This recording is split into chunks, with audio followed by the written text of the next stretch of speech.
everybody, I'm Corinne Blackstone and welcome to my craft room. I'm so happy to have you here today. In today's video, we are going to be talking about how to cut fabric using your Cricut Explore 3, but this will also work with your regular Cricut Explore and your Explore Air 2. It's not just for the 3. We're going to make this a fun bag, and I'm going to be using some fabric, some heat and bond, and Glitter HTV to create this really fun applique look. So without further ado, let's get started. I'm going to show you how to design everything, how to cut it out, and the best practices to apply it for your tote bag. And before we get started, be sure you're subscribed here on YouTube. That way you don't miss out on any of the fun, crafty content we have coming. So we're going to be making a really fun applique that we can put on a shirt, you can put on a bag, whatever you want to do, but we're going to be cutting fabric with our Cricut Explore machine, and it's actually a lot easier than people think to cut fabric with your Explore. You just need a few things. I'm going to be using our fabric bonded blade, some heat and bond, and fabric that I got from Joann Fabrics, but you can find fabric all sorts of places. Now what I'm going to do is I'm actually going to use some text for this because I think that'll be a fun look for this. So I'm going to add text, and I'm just going to add whatever I want it to say. So I actually want my bag to like hold my crochet stuff. So I'm going to have it say crochet. And I think maybe that might be all we put on it is maybe crochet, or maybe we do I love crochet. We'll see. But I do think I actually want it all to be capital letters. So I'm going to go ahead and change that. And now you can really use kind of any font that you want to. It's really up to you and the way you want it to look. There's not like an exact way that you have to do this. So I'm going to go into my fonts and I'm going to choose one that I think will look nice for our design. I do want it to be like a thick, heavy font. So a lot of times like the fonts that I have are like College is a really good one. The College font is so nice and thick and heavy that it works really great for designs like this. Now it does take a second to set it up, but I do think that that one's actually super duper cute and we might use that. But we also have like, I don't know if I have Varsity, but that's another one that's really similar. I don't have that one on this computer. That's okay. But there are lots that you can do. You've got like College Filled, which is a little bit different than this one. It's going to be a little like thinner, I think, which is again another option that you can use. Impact Cooper Black is another really good one. But there are tons that you can use to make this design, so don't feel like you are stuck with like, you know, something that you don't like. You can really do whatever you want. Let me find a font and then we will get ready to kind of set this up. I'm going to use this Fries and Shakes. I think this one's really, really cute, so we'll do this one. And what we're going to do with this is we need to create an offset for each of our letters. So cute. But what I want to do is I want to create an offset so that my design is not touching. I don't want any of the edges of my offset to touch, and I want my letters to be able to be placed individually. It'll make a little more sense when you see why we're going to do it that way. But what I want to do, because I don't want them to touch, is I'm going to change this letter spacing, and I'm going to make these really, really spaced apart. Because I want to be able to slice the offset out of the letters. If I don't, it's going to be really difficult because you can't layer on top of Glitter HTV. So what I'm going to do is I'm going to add an offset to this spaced out word. I know it looks kind of weird, but don't worry, it makes sense in a second. Now you'll see that I've kind of sized this down to like 0.167. I think that's a good size. Now what I'm going to do is apply this offset. Now remember, the gray is going to be fabric, the black is going to be Glitter HTV, and we don't want that Glitter HTV to be under our fabric. So what we need to do is slice the word crochet out of the offset here. So I'm going to select this entire design and I'm going to slice it. Now, once I've done that, you're going to see you're going to have some pieces. So this will be our fabric, and I'll make that like a bright color because that's a little bit better. And then we're going to have our inside pieces that we don't need anymore. So we're going to delete that.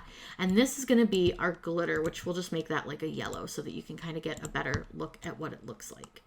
So now we have this kind of look. Now, in order to really make sure that everything looks really nice and neat, what I am going to do is add just a little bit more of an offset to the crochet. It's going to be very, very small. I only want to make it like let's go like 0.01 and see how big that is. Maybe a little bit bigger, maybe like 0.03. And the reason I'm doing this is so that this glitter will seal the edges around our fabric. I think that looks like a decent size offset that apparently didn't want to stay, so I'm going to go ahead and redo that. Sometimes if I don't click the right button, it doesn't keep my offsets. So we'll see. We'll do a 0.03. And see, sometimes it's a little bit weird, like it won't keep your offset. If it does that, just go back and try again. And I'm going to make it 0.03. And sometimes you just got to mess around with it. And sometimes it's just a little bit slow. Now, once we have the offset, what I want to do is I'm going to select the entire design. I'm going to go to combine and I'm going to unite them. What that does is it makes it all one piece. And now when we go to put the glitter over it, it'll sit on top of it just a little bit. So watch, if I click send backwards, you'll see that this is going to sit just over that black part just a little bit so that it really seals in the fabric. Now again, do whatever you want to do. Do however you want to do it. Now I am going to need to size this down so that it's going to fit onto my bag. But remember, I'm not going to have these quite as spaced out. So for this, you can do it a lot of different ways. But what I'm going to do is I'm going to size it down to pretty close to where I want it, about 11.5 inches, because once I size it down, it'll be around like the 10-inch mark where I want it to be. Now, these are not going to fit onto your regular, this one won't. This one will need the longer mat because it's 11.52. If you don't want to do the longer mat, just make it just slightly smaller. It's fine. I'm just going to make it 11.5 so that I don't have to use a larger mat, and that'll be plenty large for my design.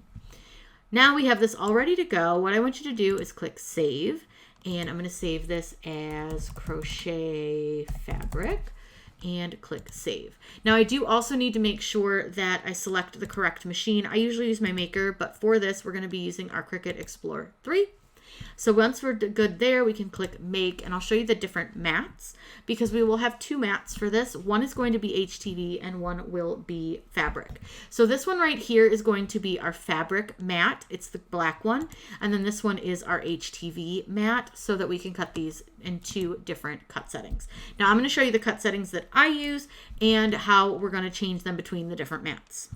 The first thing that we'll need to do for this project is, of course, finding our fabric, which I'm going to use this. It's like I think it's flannel.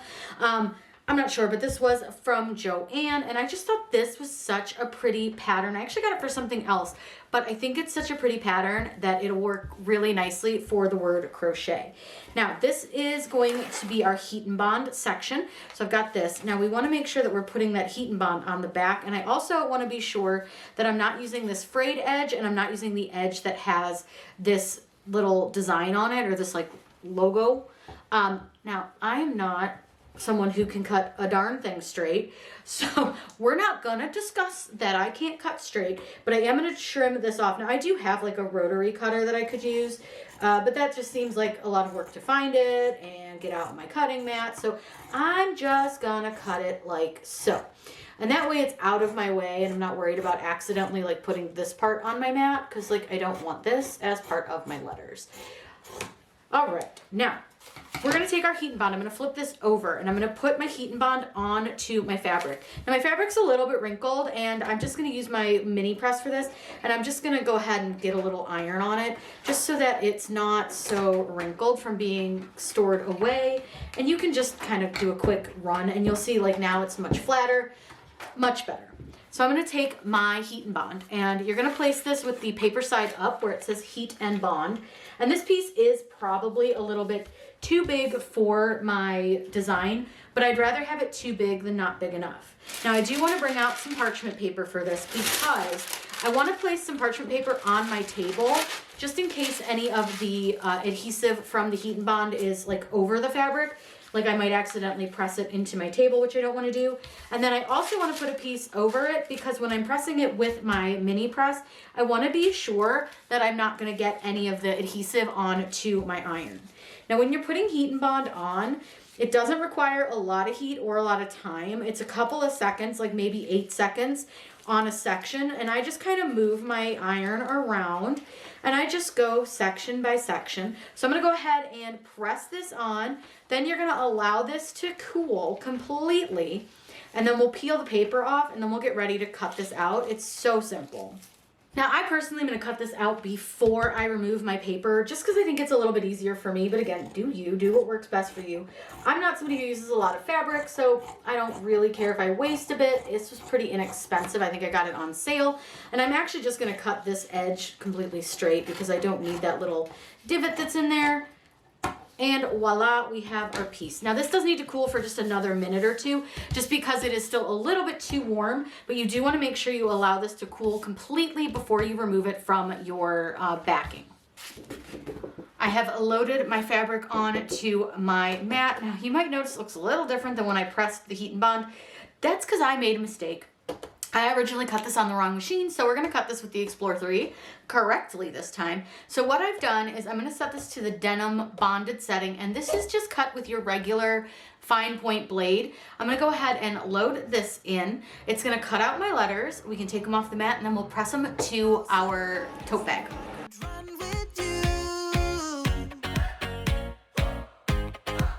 And from what I have heard, you do the same thing too.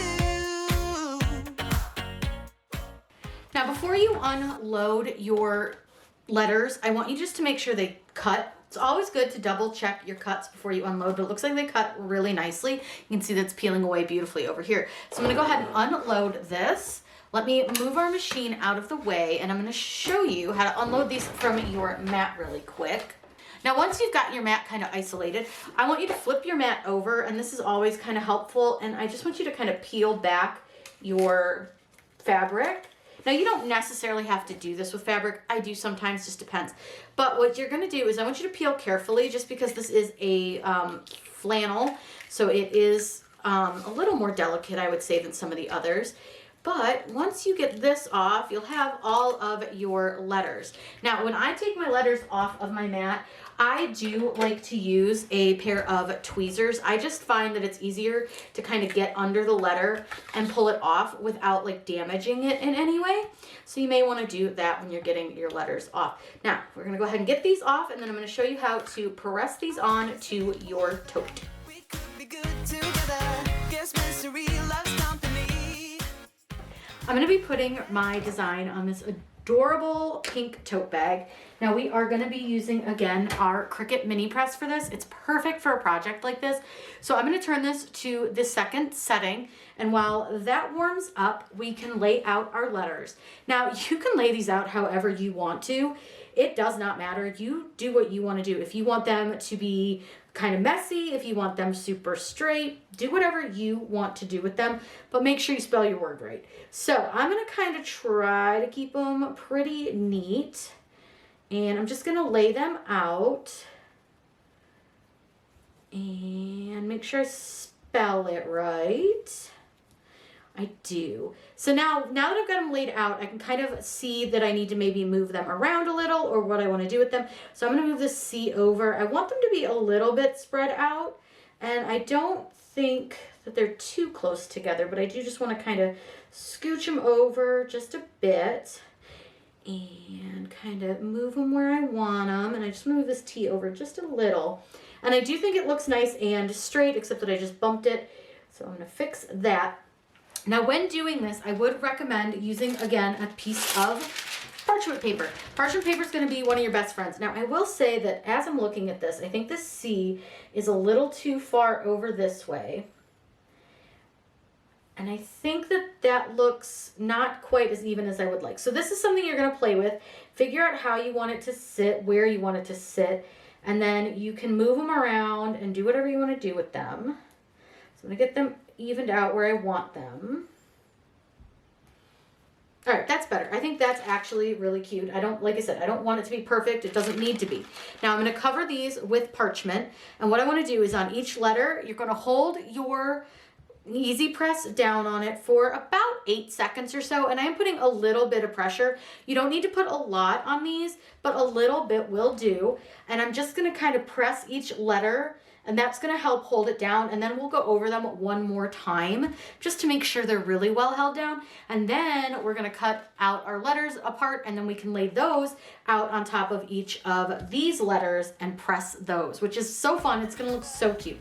We could do better, so take a chance and run with me. Everywhere we All right, now that I've got those pretty well pressed, they feel like they are good.